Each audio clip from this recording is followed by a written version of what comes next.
Hello friends, എല്ലാവർക്കും സുഖമോദേവി സീരിയലിൻ്റെ ഇന്നത്തെ എപ്പിസോഡിൻ്റെ റിവ്യൂയിലേക്ക് സ്വാഗതം. അങ്ങനെ കെവിൻ ഇസബെല്ലയെ കാണാനായിട്ട് വരുന്നു. എന്നിട്ട് നന്ദൻ ഇസബെല്ലയുടെ വീട്ടിൽ പോലും പോകാതെ ഒരേ കുടിയായിരുന്നെന്നും ദേവിക പോയ വിഷമത്തിലാണ് അവനിപ്പോൾ ദേവികയെ വിളിക്കണം, എല്ലാം പറഞ്ഞ് കൺവിൻസ് ചെയ്യിക്കണം. ഇങ്ങനെ പോയാൽ ജയിലിൽ പോയി കിടന്നാലും വേണ്ടില്ല, ദേവികയോട് എല്ലാം അവൻ തുറന്ന് പറയുമെന്നാണ് എനിക്ക് തോന്നുന്നത് എന്നെല്ലാം കെവിൻ പറയുന്നത് കേട്ട് ദേഷ്യം വരികയാണ് ഇസബെല്ലയ്ക്ക്. ദേവിക നന്ദനെ വേണ്ടെന്ന് പറഞ്ഞു പോയി, എന്നിട്ടും അവളുടെ പുറകെ ചെല്ലാൻ നന്ദന് നാണമില്ലേ? ദേവികയും നന്ദനും ഒരിക്കലും ഇനി അടുക്കാൻ പാടില്ല. നന്ദനെ എനിക്ക് വേണം. ദേവികയുടെ മാറി നിൽക്കലൊക്കെ തൽക്കാലത്തേക്കാണെന്നാണ് പാപ്പൻ പറഞ്ഞത്. ദേവികയും നന്ദനും നിയമപരമായിട്ട് തന്നെ വേർപിരിയണം എന്നെല്ലാം ഇസബെല്ല പ്രതികാരത്തോടു കൂടി പറയുമ്പോൾ അവനെ ഇവിടേക്ക് കൂട്ടിക്കൊണ്ടു വരണോ? ഇസബെല്ല പറഞ്ഞാൽ അവൻ കേൾക്കുമെന്നെല്ലാം കെവിൻ പറയുമ്പോൾ അതുകൊണ്ടൊന്നും ഒരു പ്രയോജനവുമില്ല കെവിനെ. ദേവികയും നന്ദനും ഒരിക്കലും അടുക്കാത്ത രീതിയിൽ അകലനം. പരസ്പരം കണ്ടാൽ കടിച്ചു കീറാൻ നിൽക്കുന്ന ശത്രുക്കളാവണം. അതിനെന്ത് ചെയ്യണമെന്ന് എനിക്കറിയാമെന്ന് പറഞ്ഞുകൊണ്ട് ഇസബെല്ല ഋഷിയുടെ ഫ്രണ്ട്സിനെ വിളിക്കുന്നു. എന്നിട്ട് നന്ദൻ്റെ ദേഹത്തേക്ക് വണ്ടി ഇടിപ്പിച്ച് കയറ്റണമെന്നെല്ലാം പറയുന്നുണ്ട്. അവന് സാരമായിട്ടുള്ള പരിക്കൊന്നും ഏൽക്കണ്ട.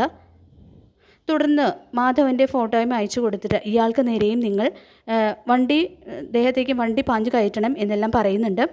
ദേവികയുടെ പ്രതികാരം ചെയ്യാൻ നന്ദൻ്റെ ഭാഗത്ത് നിന്ന് ശ്രമമുണ്ടായി എന്നും തന്നെ വഞ്ചിച്ച നന്ദനോടുള്ള പ്രതികാരം തീർക്കാൻ ദേവികയും ശ്രമിച്ചു എന്നും MLA സ്ഥാനം ദുരുപയോഗം ചെയ്ത് ദേവിക നന്ദനെ അപായപ്പെടുത്താൻ ശ്രമിച്ചു. അങ്ങനെ ദേവികയും നന്ദനും പരസ്പരം അടുക്കാനുള്ള ഒരു ചെറിയ സാധ്യത പോലും ഇസബെല്ല ക്രൂരബുദ്ധിയിലൂടെ ഇല്ലാതാക്കാനാണ് ശ്രമിക്കുന്നത്.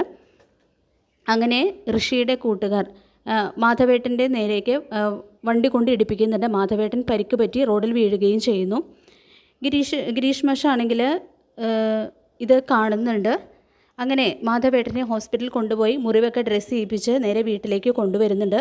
അപ്പോൾ മാധവൻ്റെ നെറ്റിയിലെ മുറിവൊക്കെ കണ്ട് രാധികയും ദേവികയൊക്കെ ആകെ പരിഭ്രമിക്കുന്നുണ്ട്. തുടർന്ന് ഗിരീഷ് മാഷ് നടന്നതെല്ലാം അവരോട് പറയുന്നു.